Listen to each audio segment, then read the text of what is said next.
लोकसभा चुनाव में जुबानी जंग का दौर भी शुरू है। एक दूसरे पर आरोप लगाकर खुद को बेहतर बताने की परंपरा नेताओं में बहुत पहले से चली आ रही है। गत दिनों ज्ञानपुर में ब्लॉक प्रमुख अखिलेश्वर प्रताप सिंह बबलू ने भाजपा प्रत्याशी डॉक्टर विनोद कुमार बिंद के पक्ष में ब्लॉक प्रमुखों, ग्राम प्रधानों, क्षेत्र पंचायत सदस्यों को लेकर एक विशाल जनसभा का आयोजन किया था। कार्यक्रम काफी सफल भी रहा, किंतु कार्यक्रम के मुख्य अतिथि सैयद राजा चंदौली के विधायक सुशील सिंह ने टीएमसी के प्रत्याशी ललितेश त्रिपाठी पर तंज कस दिया। विधायक सुशील सिंह ने कहा कि ललितेश त्रिपाठी कभी मिर्जापुर से चुनाव लड़ेंगे, चंदौली से टिकट मांग रहे थे, नहीं मिला तो भदोही से लड़ रहे हैं, परदादा के नाम पर कब तक वोट मांगते फिरेंगे। ललितेश पर बताएं कि उन्होंने मिर्जापुर में क्या विकास किया है। देखिए सुशील सिंह ने क्या कहा। कमलापति त्रिपाठी जी का नाम बहुत बड़ा था, इस बात से नकारा नहीं जा सकता, लेकिन अभी भी वो कमलापति त्रिपाठी जी उनके आईने से का काम नहीं कर रहे हैं, उन्हीं के चेहरे पे लगाना चाहते हैं। लेकिन काम तो खुद करना पड़ेगा। राजनीति में आने के बाद तो जनता की सेवा करनी पड़ेगी ना। अगर हम अपने दादा परदादा के नाम पे चुनाव लड़ेंगे तो कभी मिर्जापुर से लड़ेंगे तो कभी चंदौली से, ऐसा तो नहीं होना चाहिए। चाचा जी भदोही से टिकट, चंदौली से टिकट मांग रहे हैं, लेकिन ऐसे लोगों को बोलने की क्या करेंगे वो, जिनके मन में विकास की बात ना हो।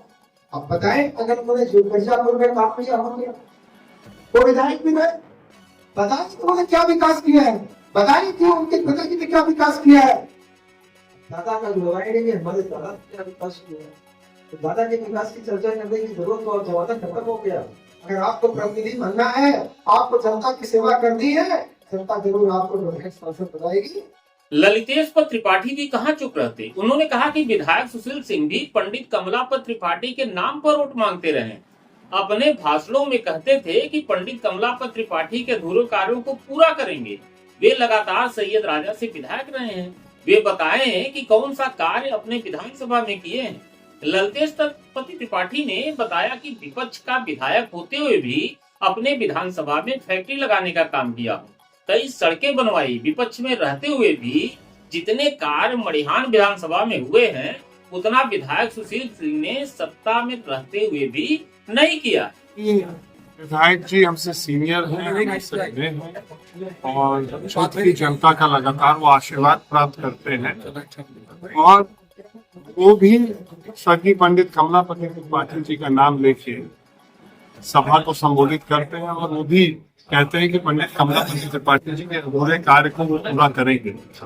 वो लगातार विधायक रहे हैं वहां से। मैं ये जानना चाहूंगा कि दो बार वो तीसरी बार हम सत्ता पक्ष के विधायक हैं, उन्होंने कौन कौन से पंडित कमलापति त्रिपाठी जी के अधूरे कार्य को पूरा करने का काम चंदौली के सैयद राजा में किया है, ये उनको बताना चाहिए। हम लोग तो लड़ाई लड़ने वाले लोग हैं, हम लोग तो सत्ता पक्ष के विधायक थे नहीं, हम लोग विपक्ष के विधायक थे। तब पर भी मैंने एक 100 टन पर एनम की स्टील प्रोसेसिंग फैक्ट्री स्वर्गीय बेनी प्रसाद वर्मा जी उस समय इस्पात मंत्री थे, उनके द्वारा मैंने अपने क्षेत्र में लगाने का काम किया। मैंने जितनी सड़कें मड़िहान में बनाने का काम किया, उसमें से एक का उदाहरण मैं जगह जगह देता हूँ। कई और ऐसे हैं। दूधी लुम्बिनी मार्ग पे भी वही स्थिति है कि जब उसका निर्माण कार्य मेरे कार्यकाल में हुआ है, साथ ही साथ चुनार से राजगढ़ वाली जो सड़क है, उसका अगर आप उल्लेख करिएगा, वो 10 साल पहले बनी है, आज तक उसमें एक गड्ढा नहीं पड़ा है। और उसी के तहत मैंने केंद्र सरकार से 30 करोड़ की अतिरिक्त सहायता योजना 3 जिले को दिलाने का काम किया था। माननीय जयराम रमेश जी ग्राम विकास मंत्री थे उस समय, उनको सोनभद्र मिर्जापुर का दौरा करा के चंदौली, सोनभद्र, मिर्जापुर तीनों को 30-30 करोड़ रुपया सालाना नक्सल प्रभावित गांवों के विकास के लिए उन्होंने देने का काम किया। 120 करोड़ रुपया जब तक हम लोग की केंद्र में सरकार थी तब मैंने उन जिलों को दिलाने का काम किया। मैं ये पूछना चाहता हूं कि उनके विधायक रहते हुए क्या उन्होंने केंद्र या प्रदेश सरकार से चंदौली जिले को 120 करोड़ रुपया का कोई अतिरिक्त विकास का कार्य दिलाने का काम किया होगा तो वो साझा करें। भारतीय जनता पार्टी की मानसिकता कुछ होते ज्यादा दिख रही है। जो राजनीतिक आदमी होता है वो चुनाव लड़ता है, हार जीत से डर नहीं उसको लगता है। लगातार चुनाव लड़ा जाता है, अपने के बीच में जाया जाता है। देश और प्रदेश के मुद्दे और क्षेत्र के मुद्दे उठाना ही राजनीति है।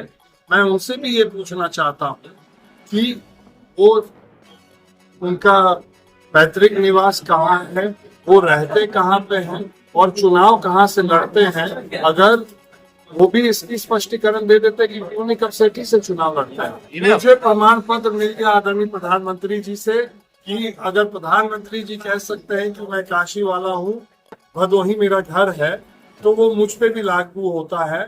मैं भी काशी का ही हूँ और भदोही मेरा घर है।